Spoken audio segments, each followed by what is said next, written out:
Bonjour, aujourd'hui je vous propose une manière simple de différencier certains sons du français, les sons tendus et les sons relâchés.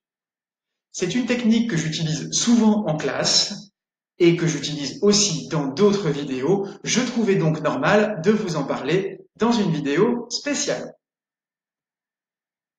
Vous êtes anglophone, vous demandez à quelqu'un dans la rue, excusez-moi, je cherche la gare. Et en fait, vous prononcez excusez-moi, je cherche la guerre. Ça peut être un problème, non? Vous êtes de langue maternelle arabe ou chinoise, ne confondez plus un billet pour Porto et un billet pour Bordeaux.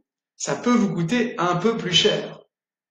Enfin, vous êtes suisse et vous dites à quelqu'un tu manges déjà? Et en fait, la personne entend tu manges des chats? Là aussi, ça peut être un problème. Mais tout problème a une solution. Vous n'en avez peut-être pas conscience, mais en français, il y a des sons tendus et des sons relâchés. Je vous propose maintenant une technique pour ressentir tout ça. Nous allons faire une petite expérience. Vous allez placer votre main sur votre gorge et nous allons prononcer les 4 sons que vous avez ici. 1, 2, 3 et 4. À vous. Ch, j, s, z. Vous sentez? Il y a une vibration pour les sons. J, vous avez le symbole phonétique ici, et le son z. J, z. Les cordes vocales vibrent. Pourquoi les cordes vocales vibrent? Parce que les muscles sont relâchés. Relâchés, c'est comme relaxé. Hein, relâché. Pour le son ch et s, les muscles sont tendus. Hein, ch, s. Il y a une tension ici. Donc les cordes vocales ne vibrent pas. Voilà la différence entre un son tendu et un son relâché. Nous allons faire la même chose pour les sons qui suivent. Continuons l'expérience. B, b, b. De. Voilà, vous voyez, c'est la même chose. Voici donc les sons tendus et les sons relâchés. Nous allons maintenant répéter des paires de mots. Le premier mot va être tendu, le deuxième mot va être relâché. En classe, pour symboliser ça, j'utilise une gestuelle. Karaté pour les sons tendus, yoga, on relâche pour les sons relâchés. Vous êtes prêts? On y va. Choix, joie. N'oubliez pas, karaté, yoga. Choix, joie. Dessert, désert. Il faut, il vaut. Poule, boule. Relâchez bien. Toi, doigt. Voilà. Pour les consonnes, c'est assez simple. N'oubliez pas cette gestuelle. Je vais vous donner maintenant une autre technique pour les voyelles. Les voyelles, c'est un petit peu plus compliqué parce que toutes les voyelles, les cordes vocales vibrent. A, E, I, O, U. Pour toutes les voyelles, ça vibre.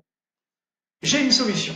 Deuxième technique, grâce à Claude François. Vous connaissez Claude François? C'est un chanteur populaire des années 60-70 qui a une chorégraphie très célèbre, c'est vraiment très populaire en France, sur la chanson Alexandrie, Alexandra, que je vous laisse aller écouter sur YouTube. Vous allez faire avec moi la chorégraphie. Vous êtes prêts? On attend qu'il refasse son petit geste. Tendu, relâché. Tendu, relâché.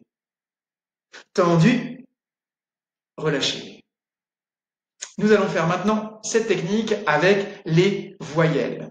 Vous pouvez aussi garder la technique karaté yoga, bien sûr. Pour les voyelles, je vous ai mis ici, alors vous avez les symboles phonétiques et aussi la lettre classique de l'alphabet que vous connaissez probablement. Donc on repère que est tendu alors que A est relâché. Est, A. On continue. O, O. E, relâchez bien. En. Donc là, je vous ai fait de gauche à droite, par paire, les deux sons tendus pour le premier, relâchés pour le deuxième. Nous allons faire ça maintenant avec des mots, c'est plus logique.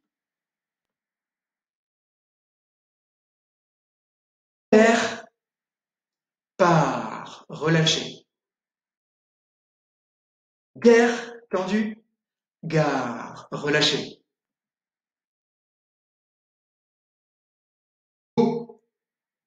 Bol, ça c'est le O ouvert. Bol, relâchez bien.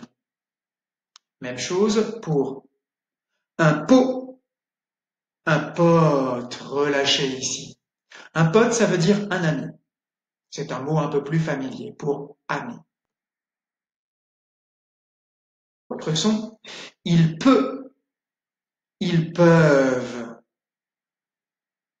Même chose, la queue, l'accueil, relâché. Pour les voyelles nasales, j'ai fait une vidéo là-dessus, c'est la même chose. Ton, temps, relâché. Long, blanc. On ne prononce pas le C, hein. Blanc. Voilà. Vous avez compris maintenant ce qu'est une voyelle tendue et une voyelle relâchée. C'est la même chose pour les consonnes. Donc maintenant, ne vous trompez plus. Quand vous voulez parler avec quelqu'un, prononcez bien la gare, Porto, déjà. Voilà. Merci à vous et je vous dis à bientôt pour une nouvelle vidéo.